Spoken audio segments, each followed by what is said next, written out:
Hi guys. Hello everyone. How are you doing today? Welcome back to my channel and thank you so much for joining me. It's your girl B Chris and today we're going to transform this beautiful head of curls into 4 simple feed-in cornrows. Are you ready? Okay, let's get into the video. So when she came to me, she had just conditioned her hair, so her hair was thoroughly wet, not soaking, but a good amount of wet. I went ahead and added some of my favorite aloe vera juice on top, and now I'm pre-sectioning her hair in preparation for the blow dry process. There you see my most faithful favorite detangling comb or all-purpose comb, whatever you want to call her. That's Bertha. If you haven't met her, say hi to Bertha. She's helping me comb through and detangle before I actually start blow drying each section.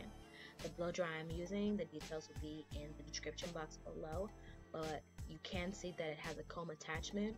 That's the main reason why I pre-section the hair. When I use a comb attachment, generally I feel like it's easier for me to pre-section it than when I'm using a hand blow dryer with a paddle brush or a comb. When I was combing through her hair in preparation to section it for the blow dry process, I noticed that it was pretty detangled and it was really easy to get through with the comb. So I only did 3 sections. One big section in the back, and then from ear to ear, that extension to the front of her hair, I split that into 2. So right now I'm working on the 3rd and final section. And the main focus was to get it dry, to work through each section, get the scalp dry, get all the way to the tip, and make sure that I can get through with the comb portion. Now I'm using Bertha to comb through the hair completely and then pre-sectioning the hair again. Now I'm pre-sectioning this time for the actual braids that I will install. This style calls for 4 cornrows, feed-in cornrows, so I'm just parting off where I want those 4 braids to go, and then flat twisting each section away and putting a butterfly clip, putting a clip at the end to secure it. Now my focus when I am pre-sectioning the hair for the braiding portion is not to make it tight, but rather to keep it together and out of the way so that I can braid on either side of those flat twists without any issue. Now I know you can't see what I'm doing here, but I like to take this time to share 2 things with you. One, I did not show you the packaging for the hair that I'm using today, and the reason for that is because the hair didn't perform as well as I'm used to. It wasn't terrible, but I wasn't sure how the quality of this particular use for that brand was going to show up in the video. And I'm biased because I was doing it so I can see certain things. So just to not slam somebody's brand because today that brand didn't want to work too well for me, I just decided to edit that portion out.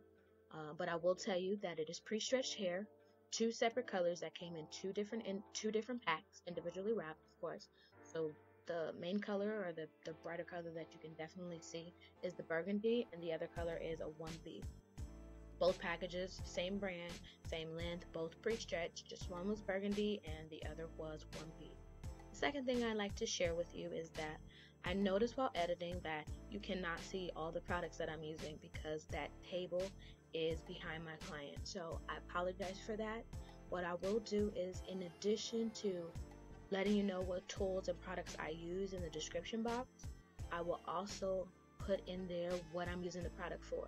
So my braiding gel, it'll have which braiding gel it is, the name, full name of course, and what I'm using the braiding gel for, the edge control name and what I'm using the edge control for, and so on and so forth. So anything that I reach for, tucked in, my pocket or whatever the case may be, I'll make sure I put all those things because obviously you can't see it. So once again, I apologize for that oversight, but you can find those details in the description box below.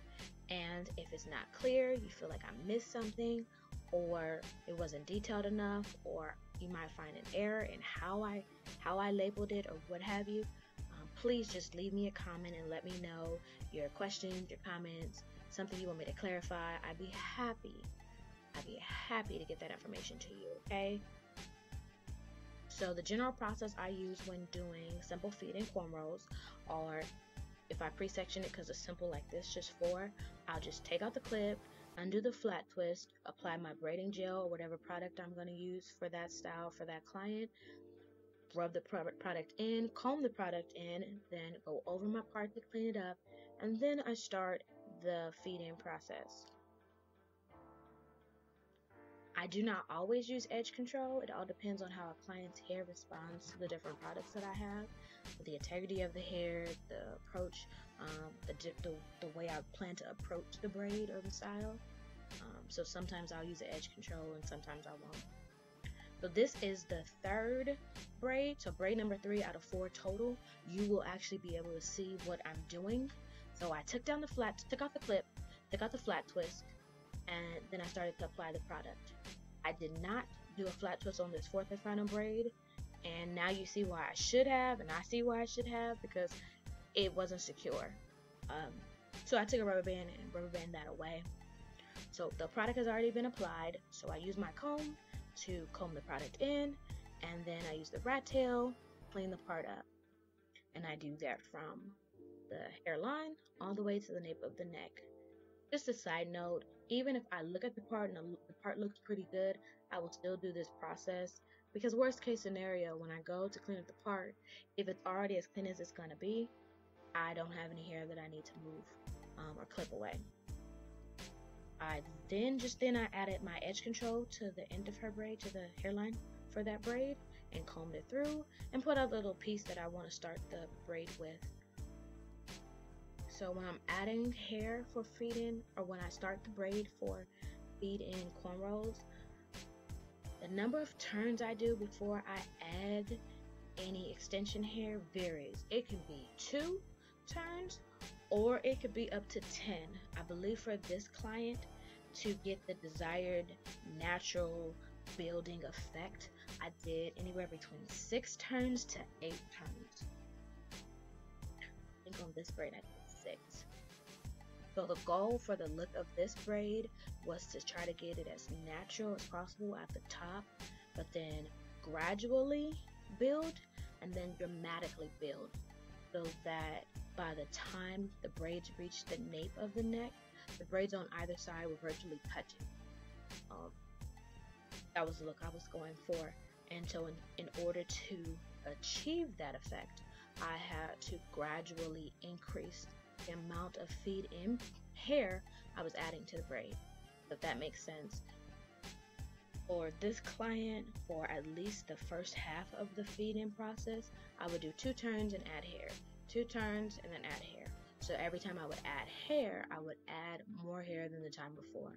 So if you noticed how much hair I used when I first started to feed in hair for this cornrow, and then how much hair I just added these last 2 rounds, it is a dramatic difference. The difference between the amount of hair is very much so visible. Another note is when I do feed in braids that grow to this size, this large size, this thickness, I will add product as I go, generally after about halfway. I feel like I don't waste product. I use just what I need and I get the job done without being wasteful. So at this point, braid 3 of 4 is complete. So I will now take down the final section, the 4th and final section, and what I'm doing now is combing through the section while I'm adding my braiding gel. I added the gel on both sides of the part and combed it in. I don't know if you can see, it went from being like this shiny gook that was sitting on top of the hair to now kind of blending in with the hair a lot better. To make a more dramatic effect where the braid is going to turn, I'm adding a part here. So because I'm adding a part that will be visible in the style, I will add braiding gel here and clean up the part like I would any other part for this style. So I apply the product, I comb it in, and then clean up the part. There we go. So I'm just adding my product to make it look nice and smooth. I really like the products that I've been using lately, because before, products I had used caused the hair to immediately revert back. So it would have a great hold, but it seemed like within 2 seconds of adding it, your hair would curl back up, it would wave back up, it would coil back up, or what have you. And the products that I've been using lately allow for me to apply it to the hair, and then I can mold the hair however I want, into the braid or into whatever style. So here I think I did about 7 or 8 turns before I added hair, and then 1, 2 turns, add hair, 1 and 2, and then add hair, 1 turn, 2 turns, add some more hair. So going 2 turns and adding hair is what I attribute the natural growth of the braid, the natural build and the thickness of the braid. And so I don't know if you can notice, but adding that part to this section really defines the shape of the braid and the turn of the braid, so it flows with the braid above it. You can't see the other two, but just those two, it kind of makes the flow of the braid, the turn of the braid, the patterns of the pattern of the braid flow a whole lot better. So it's at this point of the process where I would start adding more product, specifically my braid gel, just to help better blend and mold the hair, the natural hair and the extension hair together. For the majority of the braids, all I added from the hairline to just before finishing up the nape is the burgundy color, and then I added a little bit of the 1B. The way that her natural hair color mixed in with the burgundy color looked really, really nice. It was the right amount of pop with a nice natural tone. So adding a little of that black kept that burgundy to 1B flow consistent even after her natural hair faded out. So this is me finishing up braid 4 of 4. Another note, this is one of my tender-headed clients. If you notice, she's not crying, she's not wincing, her hair's not buckling, and her scalp's not red.